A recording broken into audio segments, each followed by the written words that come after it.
Assalamualaikum warahmatullahi wabarakatuh. Saya Vina Faradina dengan NIM 2201026170. Di sini saya akan menjelaskan 3 materi. Yang pertama itu penjelasan tentang kurva indifference, yang kedua tentang budget line, dan yang ketiga adalah hubungan antara kurva indifference dan budget line. Di kurva indifference itu menunjukkan kombinasi dua barang yang memberikan kepuasan yang sama bagi konsumen.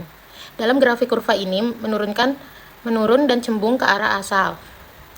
Yaitu ada karakteristik. Yang pertama menurun, yaitu jika konsumen mendapatkan lebih banyak satu barang, maka mereka akan rela mengurangi barang lain untuk mempertahankan kepuasan. Yang kedua ada titik berpotongan, yaitu setiap kurva memiliki tingkat kepuasan yang berbeda. Dan yang ketiga ada cembung, karena hukum marginal rate of substitution atau yang disebut MRS, yaitu semakin banyak barang A dikonsumsi, maka semakin sedikit barang B yang dibutuhkan untuk mempertahankan kepuasan yang sama. Contoh kasus, misalnya seorang konsumen memiliki pilihan antara apel dan jeruk. Jika konsumen sudah memiliki banyak apel, maka akan rela menukar sedikit apel untuk mendapatkan lebih banyak jeruk. Tetapi semakin banyak jeruk yang dimiliki, maka hanya akan rela memberikan sedikit apel lagi untuk memperoleh jeruk tambahan karena kepuasan marginal dari jeruk berkurang. Selanjutnya di sini ada kurva indifference, itu menggambarkan konsumen menyeimbangkan pilihan mereka antara apel dan jeruk untuk mencapai kepuasan maksimal.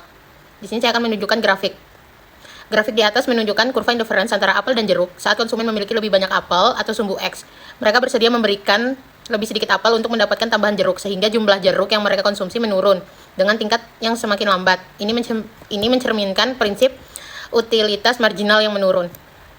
Selanjutnya saya akan menjelaskan budget line, yaitu garis anggaran adalah garis yang menggambarkan sebuah kombinasi dua barang yang dapat dibeli oleh konsumen dengan anggaran terbatas berdasarkan harga barang dan pendapatan konsumen. Rumusnya adalah PX X tambah PY kali Y sama dengan I, yaitu PX adalah harga barang X, PY adalah harga barang Y, X adalah jumlah barang X, Y adalah jumlah barang Y, dan I adalah pendapatan konsumen. Dan di sini ada karakteristik. Yang pertama itu kemiringan garis menunjukkan rasio harga antara dua barang. Kemiringan garis anggaran adalah minus PX per PY. Yang kedua ada titik potong pada sumbu X dan Y menunjukkan jumlah maksimum barang X atau Y yang bisa dibeli jika seluruh anggaran digunakan untuk membeli salah satu barang. Contoh kasus, misalnya seorang konsumen memiliki pendapatan $100, harga apelnya itu adalah $2, dan harga jeruk adalah $4. Garis anggaran menunjukkan kombinasi maksimal apel dan jeruk yang bisa dibeli. Jika semua uang digunakan untuk membeli apel X, maka sama dengan 100 per 2 sama dengan 50 apel. Yang kedua, jika semua uang digunakan untuk membeli jeruk, yaitu Y sama dengan 100 per 4 hasil sama dengan 25 jeruk. Dengan demikian, garis anggaran menghubungkan titik 50 apel, 0 jeruk, dan 0 apel, 25 jeruk. Lalu di sini saya akan menampilkan kurva budget line. Dari grafik di atas menunjukkan garis anggaran berdasarkan contoh kasus, yaitu titik 50,0 itu jika semua uang digunakan untuk membeli apel, konsumen dapat membeli 50 apel. Dan yang kedua itu titik 0,25, yaitu jika semua uang digunakan untuk membeli jeruk, konsumen dapat membeli 25 jeruk. Garis anggaran ini menggambarkan berbagai kombinasi apel dan jeruk yang dapat dibeli dengan pendapatan $100 sesuai dengan batasan harga masing-masing. Selanjutnya ada hubungan antara kurva indifference dan budget line. Kurva indifference dan garis anggaran bersama-sama digunakan untuk menentukan kombinasi barang yang optimal bagi konsumen dengan anggaran terbatas.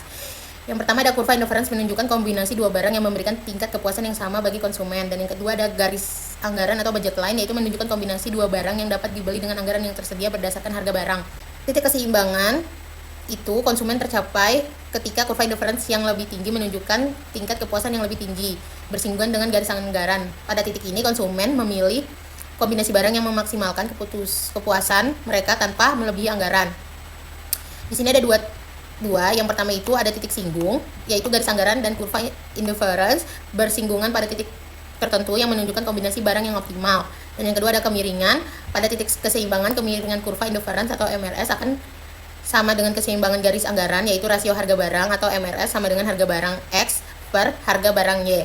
Contoh kasus, misalnya konsumen memiliki anggaran terbatas untuk membeli apel dan jeruk dengan garis anggaran yang menunjukkan semua kombinasi apel dan jeruk yang dapat dibeli, konsumen akan memilih titik pada kurva indifference yang memberikan kepuasan maksimum namun tetap berada di bawah atau pada garis anggaran. Dengan demikian, titik keseimbangan adalah titik di mana konsumen mendapatkan tingkat kepuasan tertinggi tanpa melebihi anggaran yang ada. Di sini saya akan menunjukkan kurva, hubungan antara kurva indifference dan garis anggaran atau budget line. Dari kurva di atas atau grafik yang menggambarkan hubungan antara kurva indifference dan garis anggaran, yang pertama ada kurva indifference atau blues, menunjukkan kombinasi apel dan jeruk yang memberikan tingkat kepuasan yang sama bagi konsumen. Yang kedua, garis anggaran yaitu warna merah, menunjukkan kombinasi apel dan jeruk yang dapat dibeli dengan anggaran terbatas. Yang ketiga ada titik keseimbangan yang berwarna hijau, yaitu titik di mana kurva indifference bersinggungan dengan garis anggaran. Ini adalah kombinasi optimal bagi konsumen, di mana mereka dapat meningkatkan kepuasan tertinggi tanpa melebihi anggaran yang ada. Titik keseimbangan ini menunjukkan jumlah apel dan jeruk yang akan dipilih konsumen berdasarkan anggaran dan preferensi mereka. Terima kasih.